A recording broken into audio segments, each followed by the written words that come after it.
All right, here we are, Broken and Remade. Welcome, glad you're here. Today's message is about, do things ever go my way? All right, do they ever go my way?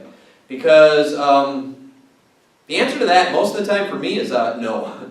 I have plans, I have ideas, I think I know how the day's going to go, and it's almost consistent that the day doesn't exactly line up with how I plan it, you know? Michelle does a better job with the planning. A lot of days kind of sort of end up how she plans them, but more times than not, they don't.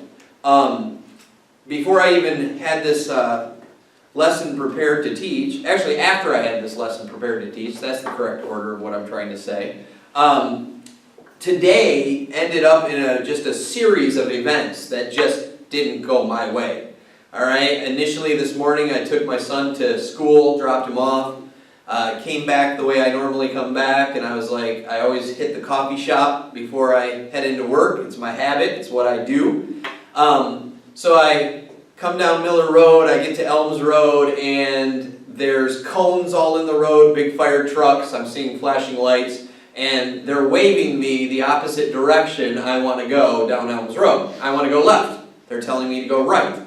And there's a car accident up ahead, and I'm like, no, I gotta turn left. Okay, now mind you, the car accident is beyond the intersection.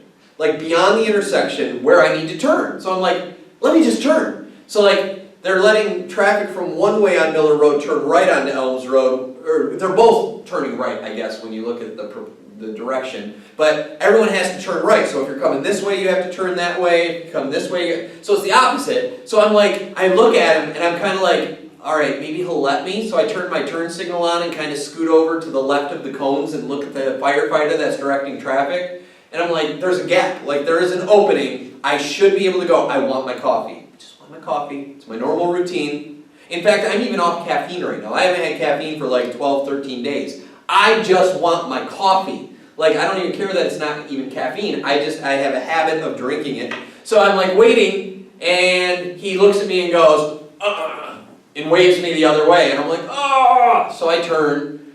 That right there started the day. All right? You ever have that moment where you have big plans for a day, and one thing early in the morning just like unravels everything, and it almost seems like it becomes dominoes falling?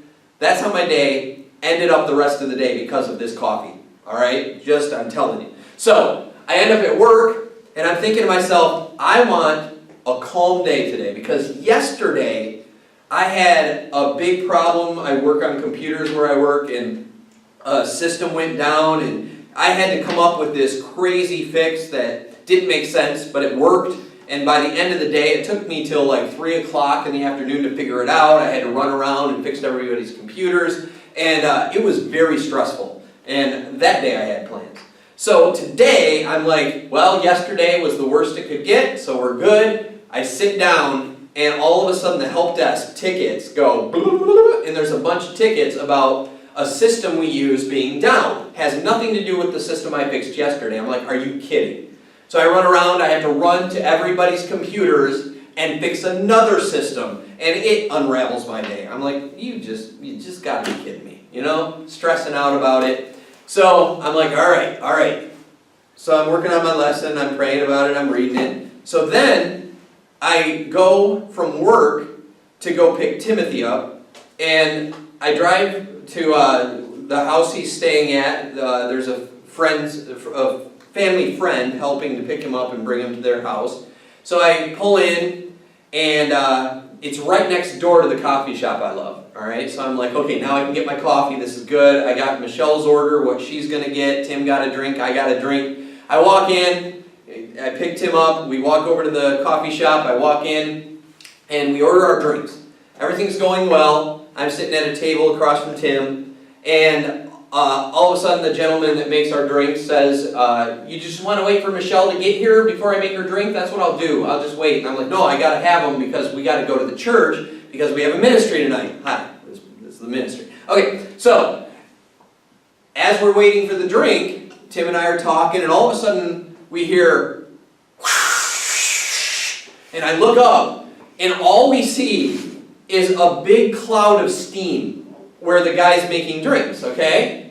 And he's going, it's not turning off, it's not turning off, it's not turning off. And he grabs something and he kind of burned himself. He's like, oh, and he backs up and this steam cloud, it's filling, I mean, this place is like steaming. Is this true? All right, my son's in here, he's laughing like crazy because this is absolutely what happened. And he's just standing there it looks like fog descended in the place, and fog is everywhere. And the whole window next to him is just fogging up, and we're just like, what is going on? And the thing's just, and it's the frothing machine. And the owner and her daughter come out, and they're like, what's going on? And so it becomes this big, oh my goodness moment, all right? Not going the way we're planning, all right? So Michelle's drink is sitting there, and it's not getting made yet because we're waiting for this machine to stop exploding or whatever it's doing, okay? So they come out and they get it shut off, and then they say, okay, we'll make your drink now, let's try. They have two sides, two frothers, so they're like, let's use the other side. They turn it on and you can kind of hear a thump, thump, thump, thump, thump, thump, kind of whirring, weird sound. But it still froths the milk, everything's cool, and Michelle's drink is now being made. So we're like, okay, cool. So as I'm sitting there, he says, all right, we got her all set. And so he starts pouring the drink, and I said, okay, cool, now you used the skim milk, right? And he looked at me and he went, Michelle always gets skim milk, always. And it was just something we always, and I'm like, and now I'm like, oh boy. So I text Michelle, I'm like, hey, we have a problem. Well, the owner and her daughter now don't want the frother to be used on skim milk now because this thing needs to be shut off or it's going to break worse. This is a very expensive machine. And so they ask, is it okay if we just make her a pour-over coffee with some creamer? So I call Michelle, get her permission, get her drink made. She's sitting in the parking lot waiting because the door's locked. And by the way, I forgot to add the fact that as I was driving home from work down Linden Road, traffic starts backing up. And I'm like, I got to get to the coffee shop, right? Well, I see a semi and then a smashed vehicle. There was an accident in the morning. Well, now there's another vehicle and there's a lady. I had to, pray because she was laying there with a blanket over her and wincing in pain. And I'm really freaking out because it was a fresh accident, and that threw me off as I'm going to the coffee shop. So, I mean, it was just like my mind was like, just going crazy. It just felt like today was just out of control. Like, just out of control, out of my control, right? So many days are like that, where it's just like you get a plan, and something ends up not going according to plan. Our plan. But I want to center on a couple of moments in the Bible where things don't go according to people's plans, but they go exactly according to God's plans. All right? If we can change our minds a little bit on who's in control and how things are supposed to go, it might help us with our anxiety and our depression and our freaking out moments. Because truly, God is in control. No matter how crazy it looks, okay? This is a broken, fallen world. This world is not running the way it's supposed to. You ever notice that? You ever turn the news on? You ever see what's going on in the world? Again, I repeat, North Korea is launching missiles over other countries like, whee, look at that, Japan. They're threatening us, saying they have plenty of gifts for the United States. They're threatening Guam. We have these race things going on all over the place that I thought we have been dealing with as a country and getting better, but obviously we're not doing much better than we've ever done before. What's happening? I'm looking around at this world and I'm like, how broken is this place? It's broken. This world is not going according to the good plan. I mean, look around. But God knows that. When the fall happened and this place broke, God knew. And God knew that He had to redeem us from this place according to His plan. He sent His Son to die on the cross to pay our penalty for our sins so that we can be prepared for the life that will be in His plan. But right now we're living on a world that doesn't go according to the plans we think it should go. So let's read a couple of those examples. I want to start in Genesis chapter 50. Genesis chapter 50. This is the story, concluding the story of Joseph. Many people out there who don't even know their Bible know of Joseph. Some of them by like a Broadway play. Joseph in his amazing Technicolor Dreamcoat. Donny Osmond, shout out to him. If you're watching, hey. Probably not watching, I'm just saying. But, it's a story people know, Joseph. And Joseph and his brothers had a little bit of an issue growing up, all right? There was 12 brothers in this family. At the time, there were 11, because before the bad stuff happened, there was only 11 children before Benjamin was even born yet. And Joseph goes out to the field to check on his brothers. His dad sent him. Now, Joseph was his dad's favorite, and Joseph had a couple of dreams. These dreams kind of got him in a little trouble, because the dreams he had were showing that he, at one point, would be the head of his household, and all his brothers and his family would bow down to him. It was so crazy. These brothers are so upset that they contrive, such a hard word, this situation where they're going to kill him. They're like, let's kill this guy. And one of the brothers says, hang on guys, hang on. I don't want this blood on our hands. Let's not kill him. And so they come to an agreement, all right, fine, let's dump him in this well. Let's throw him in this hole. And they're like, okay, cool, let's do that. So they throw him in the hole, and as they're sitting around, one of the brothers, the brother who didn't want him to die, walks off, and the other brothers are having a meal, and all of a sudden these traveler merchants come by, and they look up, and the brothers get this idea, hey, I got a great idea. Let's sell him to these merchants, and they can take him back to Egypt and sell him off. This will be fantastic. So they sell him, they pull him out of the well, sell him to these people, they take him back to Egypt. The other brother comes back and goes, where's Joseph? And they're like, oh, hey, we sold him, everything's good. And he freaks out, right? So it's such a crazy family. Just a crazy family. You think things went according to plan for Joseph at this moment? No. So Joseph's like got a mess going on. I mean, you talk about family dysfunction. Now mind you, this is like the children of Israel. Like Israel's their dad. So like when you reference the children of Israel, this is the original 12 children of Israel, okay? And I can't sit here and preach and teach that all of God's people were sinless or broken. They're not broken. They are so broken. God uses some messed up people. And this is a family that honestly, it outdoes an awful lot of our families. I mean, I don't know of a lot of families who act like their brother died and sell him into slavery, and then tear up his clothes and put blood all over it, and take it to dad and go, hey, you think this is Joseph's coat, Dad? And Dad's like, oh my goodness, my son! And they're like, oh, yep, sorry, Dad, he died. You know, what a crazy family. But this is God's people. Why do we get this idea of these holy, holy, holy people with their halos on their heads and their staffs doing all the right things? They're not. They're like us. They're just plain old people with plain old problems. So now we come to Genesis chapter 50.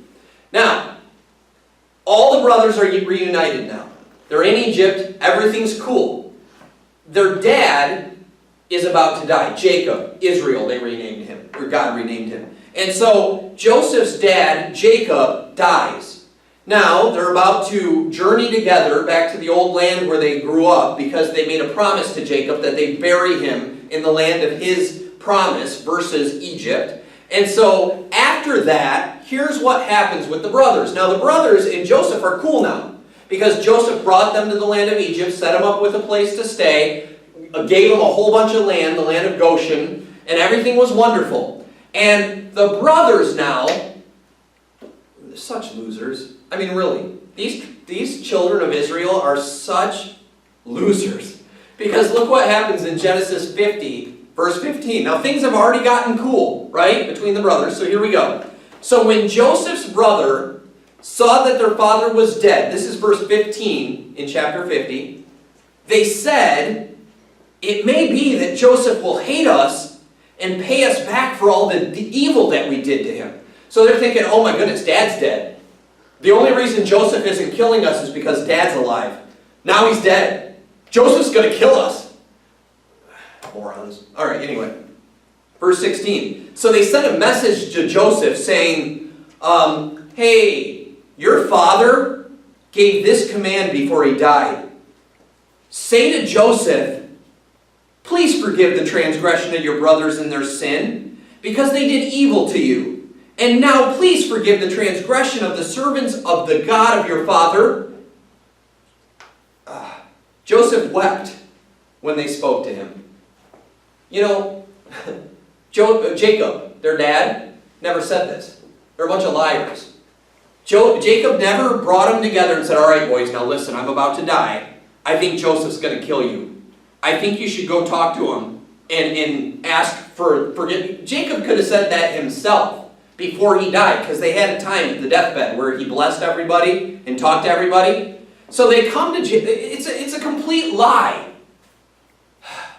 People are a mess. People in our lives too, by the way. These guys are just creeps. And there's a lot of creeps in your life, by the way. You ever look around you and look at the people around you? Does everyone treat you well? Does everyone treat you right? Does everyone tell you the truth all the time? Is everyone completely honest with you? Has anyone ever hurt you? Yeah, me. And I got a mess of people around me that I don't trust or believe in because they're sinners. And listen, he wept because he's like, guys, what are you doing? So in verse 18, his brothers also came and fell down before him and said, behold, we are your servants. But Joseph said to them, do not fear, for am I in the place of God? I love this line, all right? A lot of times when we teach this story, we don't stop here and park on this sentence. But I want you to listen to this sentence and see how it plays into our lesson tonight. Joseph's not saying, you know what, fellas? You've done wrong all your lives. Nothing's going to happen. There's no consequences. Everything's cool. What he says to them is, guys, don't be afraid of me, for am I in the place of God. I'm not the one to judge you. I'm not the one to attack you. I'm not the one to repay you. I'm not the one. I'm not the one. God is. We have to learn to let God take care of our problems and the problem people in our lives. See, stress and anxiety and depression, do you know what that is? Us trying to deal with our own problems. That's what that is. The voice in our head, you ever notice you lose control of it sometimes? You can imagine all these bad scenarios in certain circumstances and you play them out. I do all the time. Instead of just waiting for the result, praying about it, trusting God, I'm running scenarios in my brain. I have a whole playbook of how I think this situation is going to play out. You ever do that? You ever get in trouble and you're waiting to hear the punishment and you're waiting for it and just imagining how it's going to go? I'm picturing the person coming in and going, what have you done? You know, I see it in my head and I'm anticipating. That anticipation is what gets my anxiety going, my depression going, my stress going. And Joseph's like, fellas, stop being afraid. I'm not in the place of God. I'm not coming after you. As humans, we do not hold the responsibility to attack those that are against us. That is not our job. Too many in the church take it upon themselves to attack other people. Too many people in the church make it their mission to preach righteousness by attacking the unrighteous. There's a lot of people who aren't here, who aren't in church, who aren't touching a Bible, because they will tell you Christians are the most judgmental and angry and attacking people I know. They hate me for who I am. They don't love me. They don't appreciate me. Where's their Jesus? Because they know Jesus. And they know Jesus' example. But when they look to the church, they find a bunch of vengeful, revengeful, angry people who are after them. They shouldn't be afraid because we're not in the place of God. Now, they should hold a healthy fear of God. And you know, most believer or unbeliever does hold that fear. Because even as an unbeliever, I didn't get saved until I was 20. I never believed on Jesus Christ as my personal Savior until I was 20. Up until 20 years old, there were moments where I did something wrong and I feared for my life. Because I thought my parents were going to kill me. I knew there was right and wrong. I knew there was justice in the world. I knew if I get caught, I'm dead. I knew that. Unsaved people know that. Built into us is a defense mechanism of guilt and fear. That guilt and fear triggers when we do something stupid and wrong. You ever been driving down the road and you're just humming along, doing great, and then you see the police officer parked on the side? And you go, and kind of slow down real fast? I do. As soon as I see that, even if I'm going the speed limit, for some reason I let off the gas. I'm like, oh boy. Okay, slow it down, slow it down. I have this healthy fear. This fear built into me of when I'm doing wrong, I'm fearful. That's built into us. And in verse 20, he says, as for you, brothers, you meant it for evil against me. This is the verse that we all focus on, by the way, when we do Bible teaching in this area. But don't forget that, do not fear, for am I in the place of God? But listen, you meant it for evil against me, but God meant it for good, to bring it about that many people should be kept alive as they are today. So do not fear. I will provide for you and your little ones. Thus he comforted them and spoke kindly to them. What a hard thing to do. These are the fellas that threw him in a well. These are the fellas that told his dad, hey, your son's dead, sorry. Put his dad through torment and torture for many, many years. That's pretty sad. These guys deserve punishment. These guys deserve it. But guess what? Joseph's like, I'm not God. I know you deserve it, but I'm going to treat you well. Don't be scared. I'm going to take care of your children. I'm going to comfort you and speak kindly to you. Boy, we got to change our way with how we talk to people. People are sinning, failing, not living the life we righteously think they should live, right? And we want to attack and go after. And so many people attack you and go after you for some of your faults. If someone figures out your fault, man, do people love to jump on it and dig at it. I hate that about people. So Romans 12, verse 14.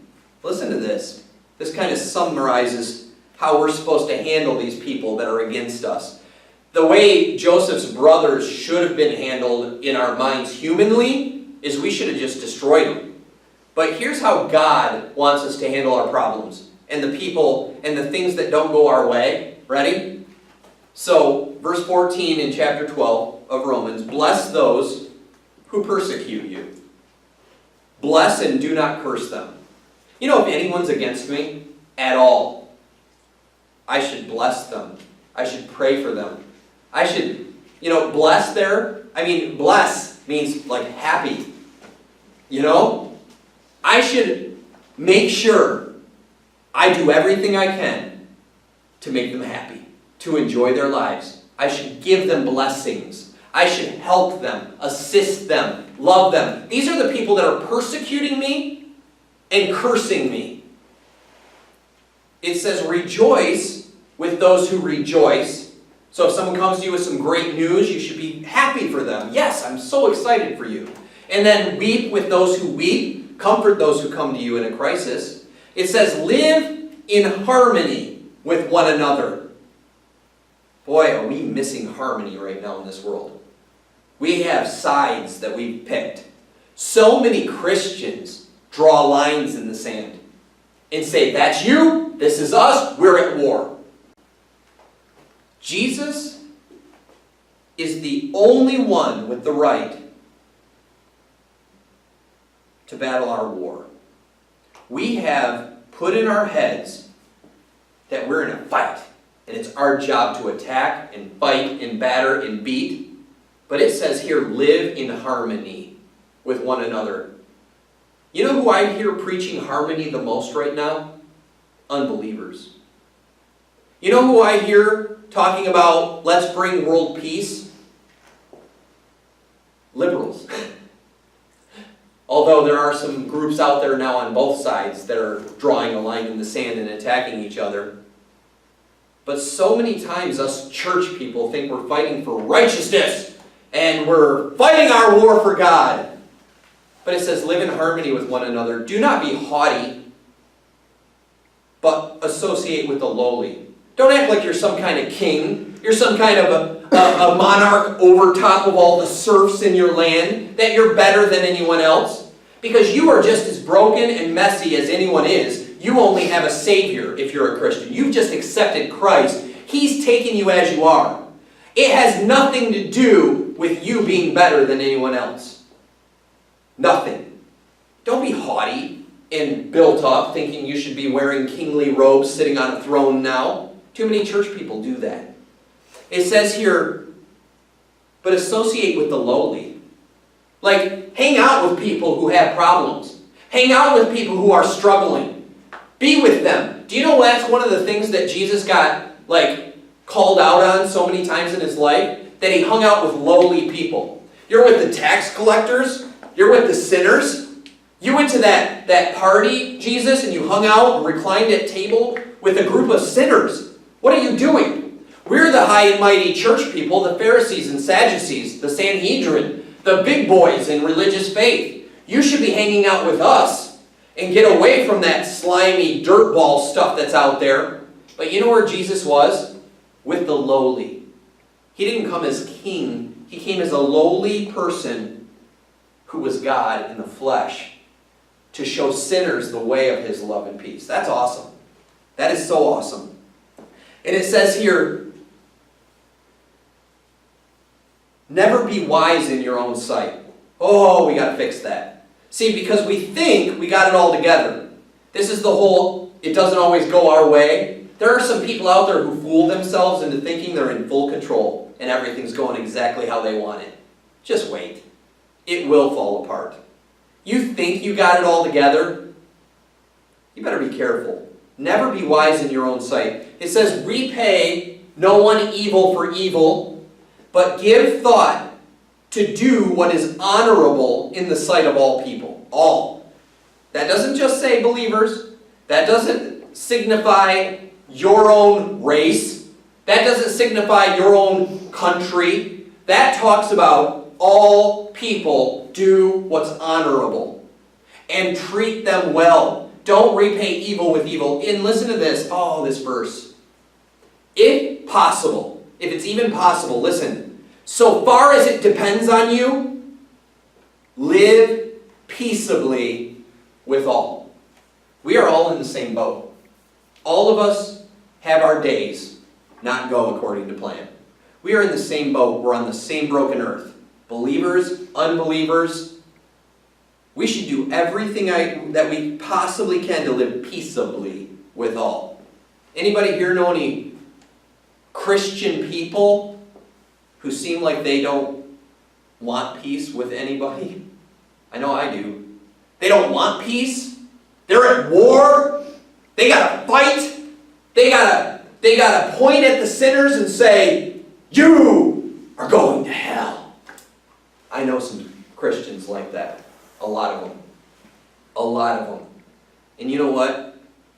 I struggle sometimes even with the word Christian. Because Christian means Christ-like. Little Christs. You know that? Like when they deemed that name on the Christian people, they were the people of the way. They called them Christians because they're like, look, little Jesuses, little Christs, right? How like little Jesuses are we when we're attacking? Even the unsaved world knows that.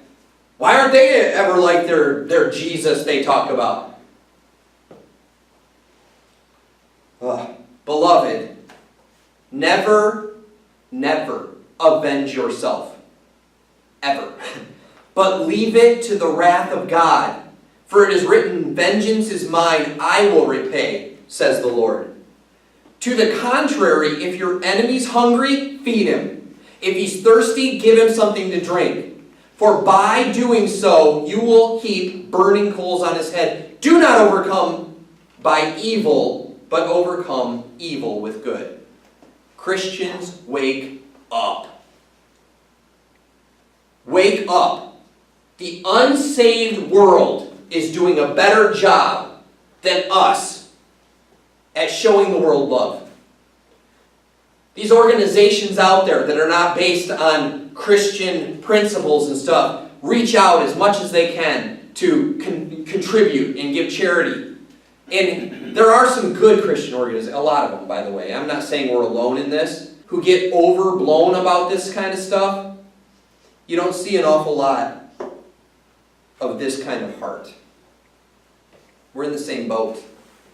Now I want to go to a different situation that didn't go exactly according to plan. And this one came up in my mind because recently I felt so horrible for a group of people. We had a couple that used to go to church here. Sarah and Kyle, love them. I won't give last names, but if you're out there, hi. Sarah and Kyle, they go to a church now that is in the Fenton area, and they had a group ready to go to Haiti. All right? And they had all their bags packed, everything's ready to go. It's a missions trip they do all the time. They help big time. I mean, I've seen pictures from the things they've done, and getting ready to go, and all of a sudden flights get canceled because there's a big hurricane going past Haiti right now. And I saw a comment by the young lady that she was devastated. I mean, they've been praying, they've been, some of them probably fasting, they've been getting together, anticipating this. They know people there, and they know they want to get there to help those people. Some of them have been there multiple years in a row, so they have friends that are waiting for them, anticipating their coming. And here comes a storm that just blows everything apart in the way that they can't get there. And their heart is crushed. Now, there's so much prayer they've given to this situation. So did God fail them by not making that storm move from Haiti? Did God fail them by allowing these planes to be canceled? Did God fail them? No, He did not. But they have to be very careful now in their spirit to think about this situation in a spiritual light, because it looks like, were our prayers empty? Did God not hear our prayers? Have you ever had unanswered prayer? Have you ever prayed and prayed and prayed and it didn't go the way you wanted? There's family members in our church who've had family members with cancer.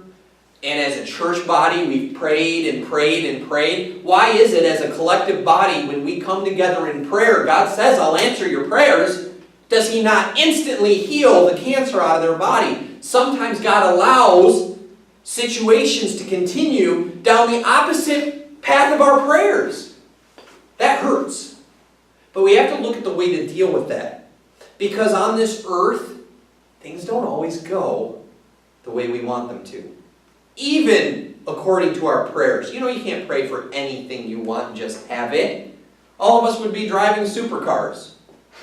All of us would have mansions. All of us would have all kinds of money in the bank. Because if I wanted to pray, if I knew I could pray anything down, everyone's going to live forever.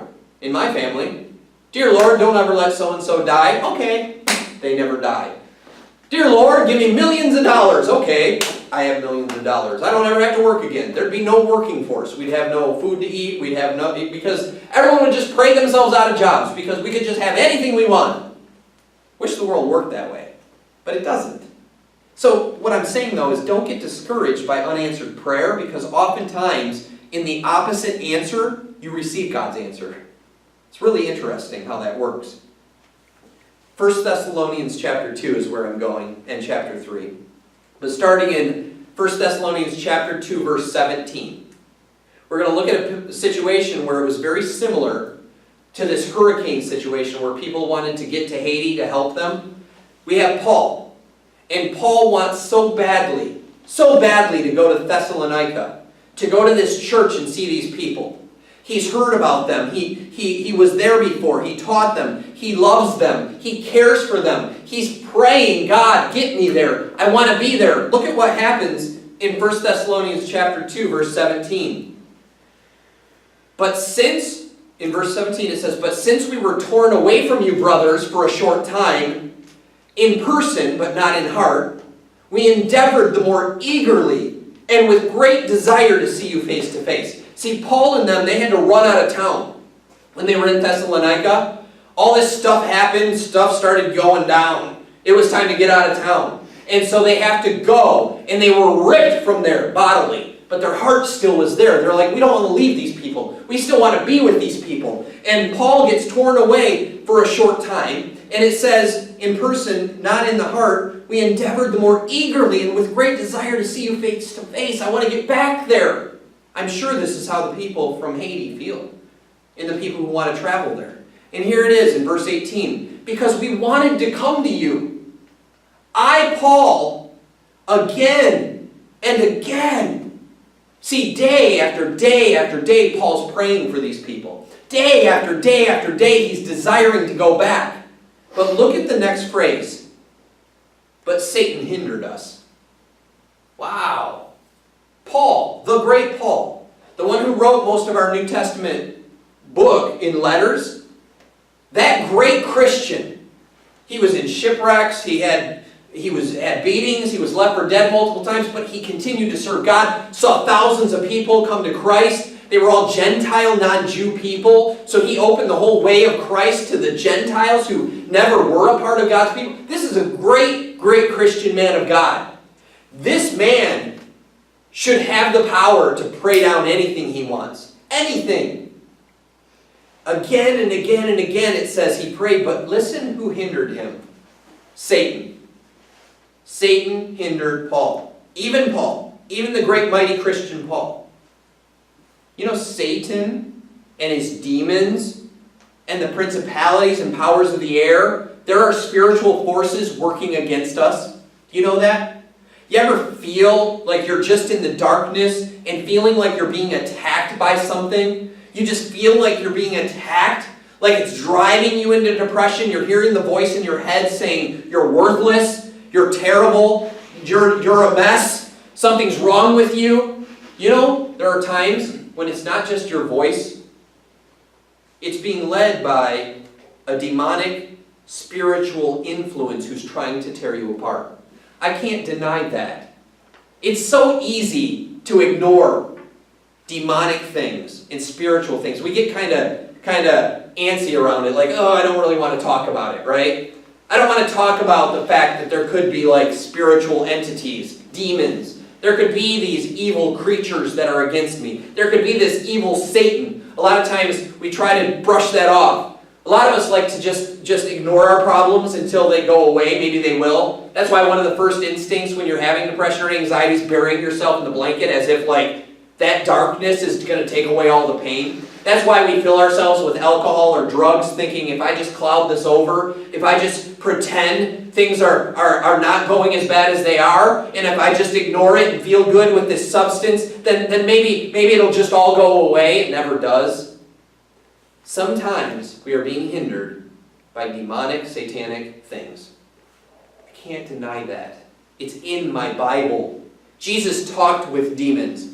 When he cast out these demons, he walked up to these demon-possessed men, and these demons cried out, "What do we have to do with you, Jesus, Son of God?" And they knew who he was. And you know what Jesus said? Shh, shh, shh, don't tell anybody. Because he was like, I don't want this out yet, because it's not according to his plan yet. So even the demons on the earth knew, and he conversed with them, he talked with them.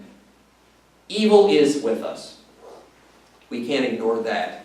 One of the most ignorant things we could ever do in our lives is ignore the fact that there are things working against us. To ignore your enemy. That'd be the dumbest thing ever. To have a bunch of sheep and never teach them what a wolf looks like and just send them off into the wild. Because what's going to happen is those little sheep that have been penned and never seen a predator are going to walk up curious like, oh, hey, look at this fuzzy creature. This looks cool. And that wolf is going to devour them because they have no idea there's danger there. I have to tell you about the dangers. And I have to tell you, you need to be protected against the danger. And that's what God can do. You know why things aren't going your way sometimes? Because of evil people, like Joseph's brothers. But you know why else sometimes things aren't going your way? Because of evil spiritual influences. They're here. And they're against us. I need protection. I need God. I need that barrier around me. And here's Paul being hindered by Satan. In verse 19, for what is our hope, or our joy, or our crown of boasting before our Lord at his coming? Is it not you? See, Paul's like, listen, man, I'm waiting for Jesus to come back. I can't wait for him to come back. He is coming back, by the way. And I'm waiting for him, and I can't wait. And Paul's like, you know what my achievement is I brag about? Do you know what I'm excited about? Do you know what is going my way? Not traveling where I want, not going to the loved ones I want, not having all my prayers answered. What my joy is, and my crown of achievement, and my most exciting thing to boast about before the Lord, do you know what it is? It's you, believers, because I got to share Christ and you've accepted. To me, that is the crowning achievement of any person on this earth, is to share the joy and love of God.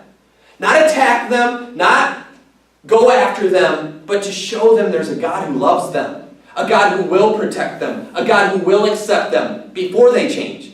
You don't have to clean up to come to Christ. You need to come to Christ to clean up. And here he is talking about how that's so awesome. In verse 20, you are our glory and our joy. See, it's people. Do you know why I'm here doing this ministry? It's because of people. I don't care about YouTube views, all right? I don't pop on my videos every day and go, oh, we got 10 views. I'm so excited. Do you know what it is? And do you know what really gets me sometimes? Is I don't get to reach out and experience life with a lot of people that are watching the videos.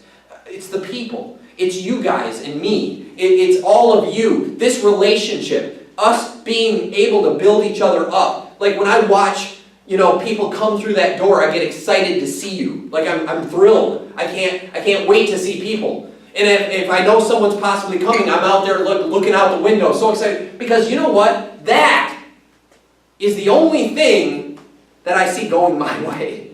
Because so many other things don't. And now it says in verse 1 of chapter 3, therefore, when we could no longer bear it. It says, therefore, when we could bear it no longer. Paul's like, I want to go there. I want to go there. I want to see them. I want to see them. He can't take it anymore. You ever have a problem get you to that point where you just can't take it anymore? I give up. I can't take it anymore. Here's Paul. He's at that place. We were willing to be left behind at Athens alone, and we sent Timothy, our brother and God's co-worker in the gospel of Christ, to establish and exhort you in your faith. See, they can't get there. They want to get there so bad. And they're like, I want to be there so bad. And they get to the point of just giving up like I can't take it anymore. Okay, we at least send one person. So they sent Timothy on. Not you, Timothy. They sent Timothy on and said, go. You're really old if this was you. And it says, I love this, by the way. We sent Timothy, our brother and God's co-worker in the gospel of Christ, to establish and exhort you in the faith. Why? That no one be moved by these afflictions. For you yourselves know that we are destined for this. See, they're like, listen, I got to get to you. I got to be with you to make you understand that I don't want your problems to get you. I don't want your problems to bury you. These afflictions, these problems, the things in your life. The reason I have this ministry with Michelle and the reason we're here is to try to get in your lives, to try to get at you, to make you understand, I know you have afflictions. I know bad things are happening. I know you're struggling with certain things. I know you're not always happy. I know you're hurting sometimes. And what my desire is to get into your life, to hold you up, exhort you, build you up, and make you feel better in the fact that I don't want you to worry about these afflictions as much. I don't want you to be moved by them because you know we're destined for this. We are destined to have problems on this earth.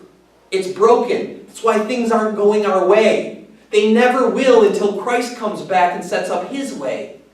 And I want you to know that. It says in verse 4, for when we were with you, we kept telling you beforehand that we were to suffer affliction just as it has come to pass and just as you know. Part of the reason I'm here is not just to tell you it's going to get better. It's going to be wonderful. You're going to have a perfect life. You're going to have all the riches you can desire on this earth. There are some preachers that do that. You know that? There are some preachers that get in the pulpit and promise you all kinds of money and happiness. I'm not here to do that. Do you know what I'm here to do? Hold you up when you need to be held up. Have you hold me up when I need to be held up. Because things aren't going our way. And they won't. I can't have you walk out of Broken and Remade thinking, my life's going to be perfect now. I went to Broken and Remade. No. We're going to stay broken people being filled with an unbroken, wonderful, perfect God. And I'm here to warn you about that. I'm not here to promise you all kinds of wonderful things. I'm here to warn you, listen, you're going to have tough times. I know. But you need this. You need God. You need others. You need people. Break yourself out of your shell. There's so many people watching the video, not in this room, because they feel safe behind a video. They're at home. They're protected. They don't have to get out there with the others because that's scary. That's too much. I want you out here so I can share and make you understand we're all in this affliction together. That's my point. That's God's point. And it says here in verse 5, "For this reason, when I could bear it no longer, I sent to learn about your faith, for fear that somehow the tempter had tempted you and my labor would be in vain," or our labor would be in vain. So again, he couldn't bear it anymore because he's like, I know you need people. I know you need them. So I have to get to you because I don't want the tempter, Satan, to get into your life while you're alone and bury you in your loneliness. I don't want you alone. People end their lives because they feel, that's it, I'm alone. People come to the breaking point because that's it, I'm alone. People's depression floods because I'm alone. I'm alone. I'm alone. And that's when Satan comes after you, is when you're alone. You need people. You need to be around others. That's why we come here. That's why we gather at churches. God knows we need each other. And then just a few more verses and we'll be done. In verse 6, "But now that Timothy has come to you, or come to us from you," so like Timothy went there, got the information, came back, and he brought us the good news of your faith and love, and reported that you always remember us kindly and long to see us as we long to see you. "For this reason, brothers, in all our distress," now mind you, Paul's still in distress, doing the work of God. Of all people that should be happy, it's him, right? But he says, in all of our distress, in all of our affliction, we have been comforted about you through your faith. You guys and girls and ladies and men and people that are out there and in here,